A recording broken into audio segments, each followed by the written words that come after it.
Ngayon ato karon tuhan nga ang gahom o ang kamadiyaanon sa Dios naa sa kalibutan.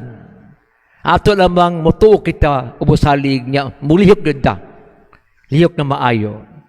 Karon gipadayag karon ang importante sa byuda. Sa first reading, byuda, sa gospel, byuda. Byuda lang sa kayong byudo na mangyapon. Kaya nga naman, ang babae sa unang panahon sa Panginoon Jesus, kulang sila o recognition. Daw sila mga secondary citizen. Bisang gani ang inahan, mga anak o babae, di kanya recognize. Muni karon kining byuda, gitakan sa Diyos o emphasis nga, si Elias o Elijah, sa iyang kagutom o kauhaw, dito sa padung sa byuda, nga anak usa, nga isa pagkaon, pahan o kining tubig. Ingon ang byuda nga, igot na sumuan niyang ang pahan dali, si bada o ang tubig. Ay kabalaka ang ginautabang nimo, lutuin lang jud ko. Lutuan siya, gipakaon si Elias. Biningon sa natabo, timog tuig wa paginhorot ang iyang mga pan o tubig o lana.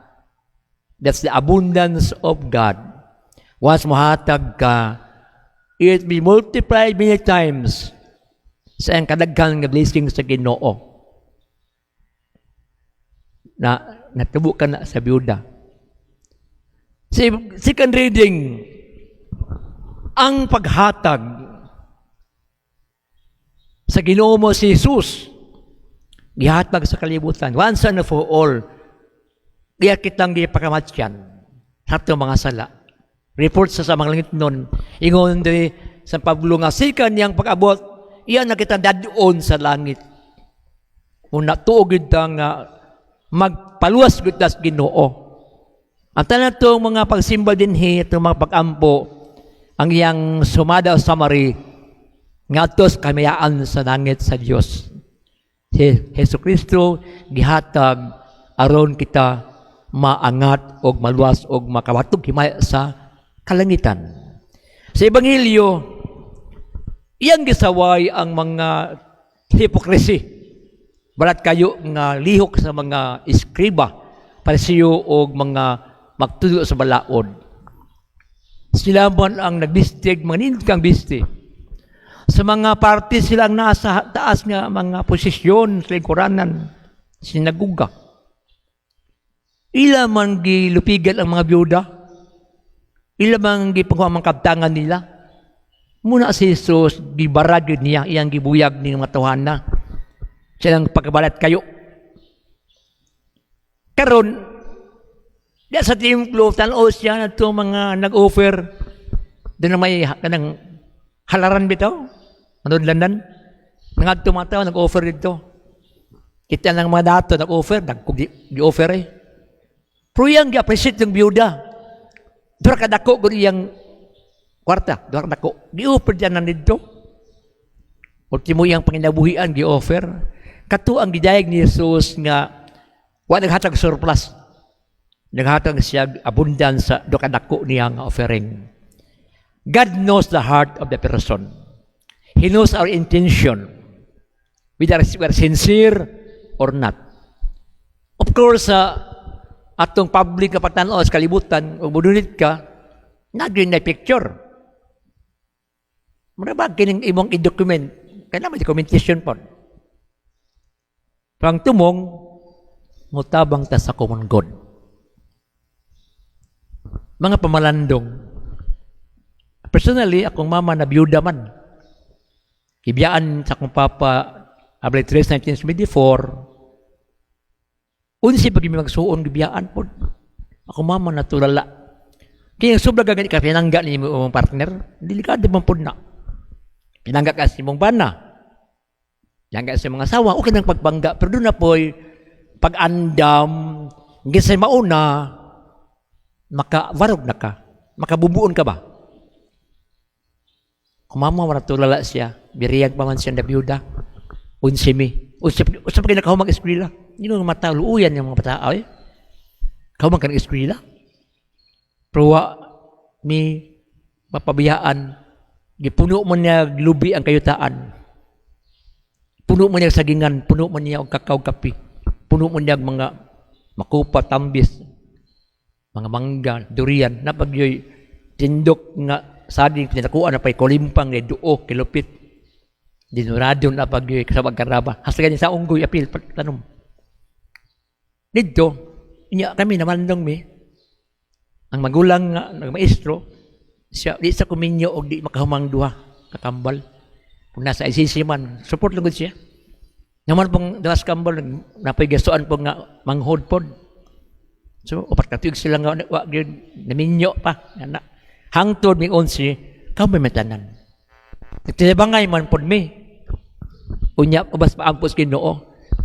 So, ang panantin nga, salig ka sa Diyos, tuo ka sa Diyos, salig ka sa Diyos, ubanig yung lihok. Na di ta ma-discourage, di pa ta mang negatibo, kundi kung pait na kinabuhi, hala, aso ka rin. Para mo tamis, lihok ka. Lihok ka. Muna, kaya na to, kaya. Ang kaya nga pulong ayaw sumpay bag. Nga naman, kayabag, mayabag na pugka. Ang plano ayaw sumpay iro. Sumpay iro plano, lupad po di mong plano. Lihok ko ni mo, o kita po magtilabangay po ta. Magsuon man, naigsuon nga nakaangat. Tungod sa kakugi po, tungod sa blessing. Yan po yung nga nagigpit po maayo. Tabangi. Hindi ka muhat, balusan mo ko anan nila, dili. Diyos nang may balo ni anak. Mas katong talingban, sa atong jigiki, sa atong eskwelahan.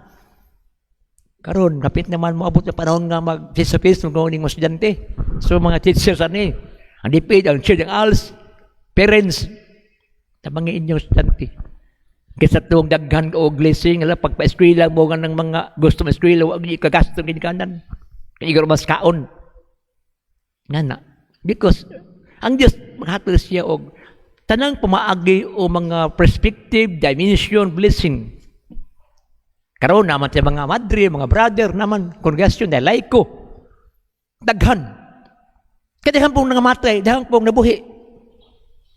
Apan, atong dawaton ka na nga, mamatay lagi sa siyuta. Dahang po tayo hingping na kinibuhi sa langit. Magit nagbinteryo. So, ang forever, tuwas langit. Dire, ang forever, dire kanyang gugmag, magtugpasaylo. Bilang pagtuo niya. Pero kung yung forever, i-5 ever po na. Kutog 4 lang kakutob. Kutog sa eternal ever. So, kanatong tanan, kinsa mas tao din hinga, surang kalipay. Isya rin yung kalipay sa uban. Kasi problema din nagkabugatal sa kinabuhi lang. I-share po na sa uban para mabanbahin ba? Pero ikaw, pag-uulan po ganan na mga problema, paminaw po. Pahat na po mga alternative. Counseling ba na o muffer kag amount of money or in kind o paglaom mga panginaot. Importante, ang Diyos gamahanan at itibangon siya, tuo ta, salig ta, lihok ta, individual o community o ipabayay ang atong kabuhatan o creation of God. Kaya panahon na ang tanang tao karon padulong kato sa communion, participation of mission. Kining atong simbahan, tanang nga tao, giandam sa gihaan sa Diyos sa langit. Jadi ang perfection, himaya, gitagana ka nato, kan Diyos, gusto niyang tanang tao igihimo sa kalibutan, mauban niya sa langit. Muna kitang tanan, ongoing ating mission. Kanang mga tao nga, di active, daulan ninyo, i-inspire ninyo. We have to reach out the unreachable. Amen. Jadi palihog. Nagato kami sa ka Diyos. Ang Ama